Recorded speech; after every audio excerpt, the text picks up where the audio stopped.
Morning students. Last క్లాస్లో unit 2 programming in C పేపర్లో unit 2లో మనకి 2 చాప్టర్స్ ఉన్నాయనుకున్నాం. 2 చాప్టర్స్ ఉన్నాయని చెప్పుకున్నాం. First chapter decision making and control statements, and second chapter ఏంటంటే లూపింగ్ స్టేట్మెంట్స్. ఆల్రెడీ మనం డెసిషన్ మేకింగ్ స్టేట్మెంట్స్ చూసాము. If statement, switch statement, conditional control statement. అలాగే లూపింగ్ స్టేట్మెంట్స్ కూడా చూసాం. While loop, do while loop, next for loop. So ఇక్కడ మీరు observe చేస్తే decision making statements కానీ లూపింగ్ స్టేట్మెంట్స్ కానీ ఏమైనా సరే కంట్రోల్ ఒక ప్లేస్ నుంచి ఇంకో ప్లేస్కి ట్రాన్స్ఫర్ అవుతుందంటే ఖచ్చితంగా బేస్డ్ ఆన్ ది కండిషన్ మీద బేస్ అయ్యి మనకి కంట్రోల్ అనేది ఒక ప్లేస్ నుంచి ఇంకో ప్లేస్కి ట్రాన్స్ఫర్ అవడం అనేది జరుగుతుంది. ఓకే, బట్ ఏ కండిషన్ లేకుండా అన్కండిషనల్గా ఒక ప్లేస్ నుంచి ఇంకో ప్లేస్కి by skipping some statements in between మనకి కంట్రోల్ అనేది ఎలా ట్రాన్స్ఫర్ అవుతుంది?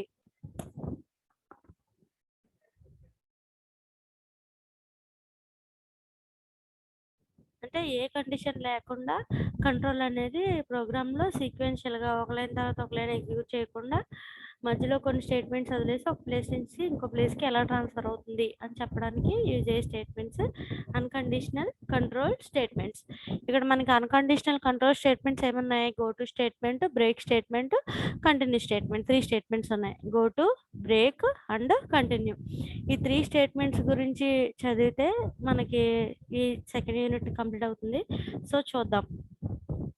ఈ స్టేట్మెంట్స్ చదివా, అంటే కండిషనల్ స్టేట్మెంట్స్ చదివా, looping statements while loop, do while loop, for loop చదివా. So now in this class we are going to discuss about go to, break and continue statements. మూడింటిని కలిపి ఏమనాలి? అన్కండిషనల్ బ్రాంచింగ్ స్టేట్మెంట్స్ లేదా unconditional statements అని చెప్పి సింపుల్గా పిలుస్తాం. Okay okay చూడండి, ఫస్ట్ ఇది go to statement. Go to అంటేనే జనరల్గా మీనింగ్ ఏంటి? గో టు పర్టికులర్ స్టేట్మెంట్కి వెళ్ళమని అర్థం గో టు అంటే. So C supports go to statement to transfer the control unconditionally from one point of the program to another program. అంటే సిలో మనకి ఒక గో టు స్టేట్మెంట్ ఉంది. Go to statement, go to అంటేనే జనరల్గా ఒక పర్టికులర్ ప్లేస్కి వెళ్ళమని అర్థం. సో ఈ గో టు స్టేట్మెంట్ దేనికి యూజ్ అవుతుందంటే అన్కండిషనల్గా వితౌట్ ఎనీ కండిషన్, ఏ కండిషన్ లేకుండా ప్రోగ్రాంలో ఒక పాయింట్ నుంచి ఇంకో పాయింట్కి మనం ట్రాన్స్ఫర్ అవ్వాలి అంటే వితౌట్ ఎనీ కండిషన్ మనం ఖచ్చితంగా ఈ గో టు స్టేట్మెంట్ని యూజ్ చేస్తాం. So the go to requires a label in order to identify the place where the control is to be made. చూడండి, ఇక్కడ మనకి ఫస్ట్ సింటాక్స్ చూస్తే మీకు దీని గురించి ఇంకా క్లారిటీగా అర్థమవుతుంది. The general form, go to statement general form ఏముంది? గో టు లేబుల్ అన్నాం కదా మనం. ఇక్కడ లేబుల్ అంటే ఏంటంటే label is nothing but name which is given to a particular statement. మనం ఏదైనా ఒక స్టేట్మెంట్కి మనం ఇచ్చే నేమ్నే ఏమంటామంటే లేబుల్ అని అంటాం. మరి ఏ స్టేట్మెంట్ దగ్గరికి వెళ్ళాలి? సపోజ్ మనం ఇప్పుడు ఒక ప్లేస్ నుంచి ఇంకో ప్లేస్కి వెళ్తున్నాం అనుకోండి, ఒక ఊరు నుంచి ఇంకో ఊరికి వెళ్తున్నాం. సో పలానా ఊరికి వెళ్తున్నాము, సో గో టు రాజమండ్రి, లేదు go to Palakollu, go to Tanuku అని మనం అన్నాం అనుకోండి, అంటే అక్కడ ఒక పేరు చెప్తున్నామా లేదా? ఆ పర్టికులర్ విలేజ్ ఆర్ లేదు టౌన్ ఆర్ సిటీ నేమ్ ఎలా అయితే మనం చెప్తున్నామో అలాగే ప్రోగ్రాంలో ఒక స్టేట్మెంట్ దగ్గర నుంచి గో టు అనదర్ స్టేట్మెంట్, వేరే స్టేట్మెంట్కి వెళ్ళేటప్పుడు మనం ఆ స్టేట్మెంట్కి ఏ కండిషన్ లేకుండా ట్రాన్స్ఫర్ అవ్వాలన్నప్పుడు ఆ స్టేట్మెంట్కి ఒక నేమ్ అనేది ఇస్తాం. ఆ నేమ్ని బేస్ చేసుకుని గో టు దట్ నేమ్ అన్నాం అనుకోండి, ఆ స్టేట్మెంట్ దగ్గర కంట్రోల్ అనేది ట్రాన్స్ఫర్ అవుతుంది. Okay, so go to label. Label అనేది దేని గురించి? ఏ స్టేట్మెంట్ దగ్గర కంట్రోల్ ట్రాన్స్ఫర్ అవ్వాలి అని చెప్పడం కోసం లేబుల్ని యూజ్ చేస్తాం అన్నమాట. So the go to requires a label in order to identify the place where the control is to be made. So ఈ go to అనేది దేనికోసం యూజ్ అవుతుందంటే ఇక్కడ లేబుల్ అనేది స్టేట్మెంట్ అనేది దేంట్లో మనం ఏ స్టేట్మెంట్ దగ్గరికి వెళ్ళాలి, ఏ నేమ్ ఉన్న స్టేట్మెంట్ దగ్గరికి వెళ్ళాలి. ఓకే, సో ఏ స్టేట్మెంట్ ఉన్న నేమ్ దగ్గరికి వెళ్ళాలి, అదే ఏ స్టేట్మెంట్ ఏమన్నా స్టేట్మెంట్ దగ్గరికి వెళ్ళాలని చెప్పడానికి మనం లేబుల్స్ని ఇచ్చుకుంటాం. సపోజ్ ఇక్కడ లేబుల్ సమ్ స్టేట్మెంట్ 10 అని ఇచ్చామనుకోండి, గో టు స్టేట్మెంట్ 10 అన్నాం అనుకోండి, సో స్టేట్మెంట్ 10కి కంట్రోల్ అనేది ట్రాన్స్ఫర్ అవుతుంది. ఓకే, సో ఇక్కడ మనకి ప్రోగ్రాంలో ఇలా ఒకదాని తర్వాత ఒకటి మనకి లైన్ ప్రోగ్రామ్స్లో ఇన్స్ట్రక్షన్స్ అనేవి ఉన్నాయి. సో ఫస్ట్ చూడండి, ఇక్కడ యారో మార్క్ అబ్జర్వ్ చేస్తే ఇది ఇక్కడ నుంచి యారో మార్క్ ఎక్కడి నుంచి ఎక్కడికి ఉంది? స్టేట్మెంట్. సపోజ్ ఈ స్టేట్మెంట్ 1 అనుకోండి. స్టేట్మెంట్ 1 దగ్గర నుంచి ఏదో సమ్ 10థ్ స్టేట్మెంట్ దగ్గరకొచ్చింది కంట్రోల్. ఓకే. సో, ఒకటో స్టేట్మెంట్ దగ్గర నుంచి ఎక్కడికెళ్ళింది? ట్రాన్స్‌ఫర్ అయింది కంట్రోలు. పదో స్టేట్మెంట్ దగ్గరికి ట్రాన్స్‌ఫర్ అయింది. దీన్ని ఫార్వర్డ్ గో టు అని అంటారు. ఓకే. అదే బ్యాక్వర్డ్ గో టు అనుకోండి. ఎలా జరుగుతుందంటే, సపోజ్ మనం ఇప్పుడు ఇక్కడ ఏడో స్టేట్మెంట్ దగ్గర ఉన్నామనుకోండి. 7 దగ్గర నుంచి ఏదైనా రెండో స్టేట్మెంట్ దగ్గరికి వెనక్కొచ్చామనుకోండి. అప్పుడు దాన్ని ఏమంటామంటే మనం బ్యాక్వర్డ్ గో టు అని అంటాం. అంటే వెనక్కొస్తాం కదా! కాబట్టి దాన్ని బ్యాక్వర్డ్ గో టు అని అంటాం. సో, అంటే ఆల్రెడీ మనం ప్రోగ్రామ్‌లో కొన్ని ఇన్‌స్ట్రక్షన్స్‌ని పాస్ ఆన్ చేస్తాం. ఎగ్జిక్యూట్ చేసేసి ముందుకెళ్ళాం. ముందుకెళ్ళిన తర్వాత మళ్ళీ మనం ఆల్రెడీ ఎగ్జిక్యూట్ చేసిన స్టేట్మెంట్స్ దగ్గరికి అంటే ఫర్ ఎగ్జాంపుల్ మనం 1, 2, 3, 4, 5, 6, 7 సెవెంత్ అన్ని ఎగ్జిక్యూట్ చేసి 6 స్టేట్మెంట్స్ సెవెంత్ స్టేట్మెంట్ దగ్గర ఉన్నాం. ఈ సెవెంత్ స్టేట్మెంట్ దగ్గర నుంచి గో టు 3 అన్నాం అనుకోండి. థర్డ్ స్టేట్మెంట్ దగ్గరికి 7 నుంచి ఎక్కడికి వెళ్తుంది? థర్డ్ స్టేట్మెంట్ దగ్గరికి కంట్రోల్ అనేది ట్రాన్స్ఫర్ అవుతుంది. సెవెంత్ దగ్గర నుంచి. సో, ఇదేంటంటే బ్యాక్వర్డ్ వెనక్కి వెళ్తుంది కదా కంట్రోల్.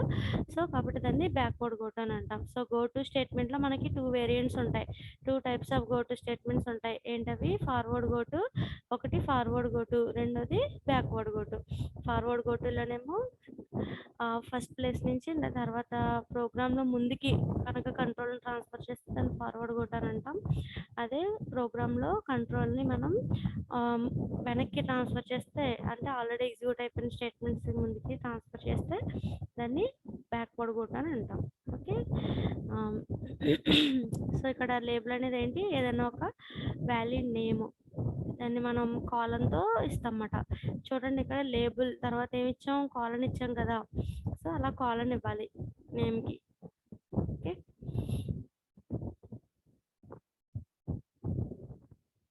ఓకే. నెక్స్ట్ ఇది go to statement. Break statement తీసుకున్నారనుకోండి. Break statement terminates the execution of the loop and the control is transferred to the statement immediately following the loop. ఇది దేనికంటే బ్రేక్ స్టేట్మెంట్ మనం loops గురించి చదివాం కదా! While loop, do while loop, for loop.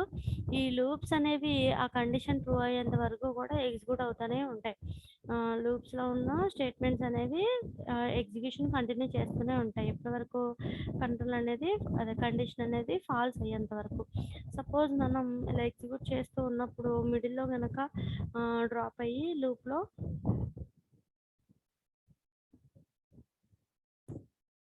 అన్ని times execute అవ్వకుండా మధ్యలో break చేసారనుకోండి, లూప్‌లోంచి exit అయిపోవాలనుకోండి, అప్పుడు మనకి ఈ బ్రేక్ స్టేట్మెంట్‌ని మనం యూజ్ చేయొచ్చు. సింపుల్‌గా బ్రేక్ అంటే సరిపోతుంది. A break statement terminates the execution of the loop and the control is transferred to the statement immediately following the loop. So that is break statement is used to terminate loops or to exit from a switch statement. అలాగే మనం switch స్టేట్మెంట్లో కూడా చదువుకున్నాం break statement గురించి. Switch స్టేట్మెంట్లో మనకి cases అనేవి ఉంటాయి. Each and every case break అయిపోవడానికి మనం బ్రేక్ స్టేట్మెంట్ని యూజ్ చేసాం. It can be used with in A for loop, while loop and do while loop are switch statement. So దీన్ని మనం డూ వైల్ లూప్లో కానీ వైల్ లూప్లో కానీ ఫర్ లూప్లో కానీ యూజ్ చేస్తాం. బ్రేక్ స్టేట్మెంట్ ఎలా రాయాలి? సింపుల్గా బ్రేక్, అన్ని స్మాలే, బ్రేక్ అనేది కూడా ఒక కీవర్డే.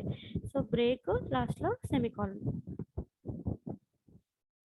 ఎగ్జాంపుల్ సో సింపుల్గా ఏంటి, లూప్స్లోంచి స్విచ్ స్టేట్మెంట్లోంచి బయటకు వచ్చేయాలి, ఎగ్జిట్ అయిపోవాలన్నప్పుడు బ్రేక్ స్టేట్మెంట్ని యూజ్ చేస్తాం.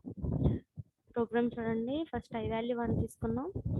సో వైల్ ఒకవేళ ఈ వైల్ ఐ 10 వచ్చేంత వరకు కూడా ఈ లూప్ రిపీట్ అవ్వాలి. ఐ 1 నుంచి 1, 2, 3, 4 అప్ టు 7, 10 వరకు వచ్చేంత వరకు లూప్ రిపీట్ అయిపోవాలి. సో కానీ మధ్యలో మనం ఎక్కడ బ్రేక్ చేసేస్తాం, ఎక్కడైతే ఐ వాల్యూ 5 అన్నామో అక్కడ బ్రేక్ అయిపోవాలి లూప్. ఓకే. సో కండిషన్ ఏంటి? 5 is equal to 5 then break. Next తర్వాత మూడో statement continue statement. So the continue statement in C programming works somewhat like the break statement. So break statement గురించి చూసాం. Break statement ఏం చెప్తుంది, ఒకవేళ లూప్లో కనుక కంట్రోల్ అనేది ఉంటే లూప్లోంచి ఎగ్జిట్ అయిపోయి బయటకు వచ్చేయమని చెప్పి బ్రేక్ స్టేట్మెంట్ చెప్తుంది. బట్ కంటిన్యూ స్టేట్మెంట్ అలా కాదు. దీనికి దానికి డిఫరెన్స్ ఏంటంటే, కంటిన్యూ స్టేట్మెంట్ బ్రేక్ స్టేట్మెంట్ అనుకోండి, ఇప్పుడు ఎప్పుడైతే మనం బ్రేక్ అన్నామో దాని తర్వాత ఉండే లైన్స్ ఏమున్నాయో వాటన్నిటిని వదిలేసి control exit from the loop. But continue statement మాత్రం ఎప్పుడైతే మనం కంటిన్యూ అని అన్నామో కంటిన్యూ తర్వాత ఉండే స్టేట్మెంట్స్ని ఒకసారి స్కిప్ చేసి again go to next iteration of the loop. మళ్ళీ లూపు కండిషన్ చెక్ చేసి మళ్ళీ కొత్త ఇటరేషన్ అంటే మళ్ళీ ఇంకొకసారి ఎగ్జిక్యూషన్ రిపీట్ చేయడానికి వెళ్తుంది. అదే బ్రేక్ అయితే మాత్రం అలా వెళ్దు. ఓకేనా? బ్రేక్ అయితే ఏమవుతుంది, డైరెక్ట్గా ఇంక లూప్ నుంచి బయటకు వచ్చేస్తుంది, మళ్ళీ ఎగ్జిక్యూషన్ అవడం అనేది జరగదు. బట్ కంటిన్యూ స్టేట్మెంట్ మాత్రం ఏమవుతుందంటే, ఒకసారి కంటిన్యూ స్టేట్మెంట్ తర్వాత ఉండే అన్ని స్టేట్మెంట్స్ని స్కిప్ చేసి ఎగ్జిక్యూట్ చేయడం మానేసి ఏం చేస్తుంది, పైన లూప్లో కండిషన్ దగ్గరికి వెళ్ళి మళ్ళీ next iteration of the statement దగ్గరికి వెళ్తుంది అన్నమాట. ఓకే, చూడండి ఇక్కడ while I less than or equal to 10 అంటే ఐ వాల్యూ 10 వచ్చేంత వరకు కూడా ఇది రిపీట్ అవుతూనే ఉంటుంది.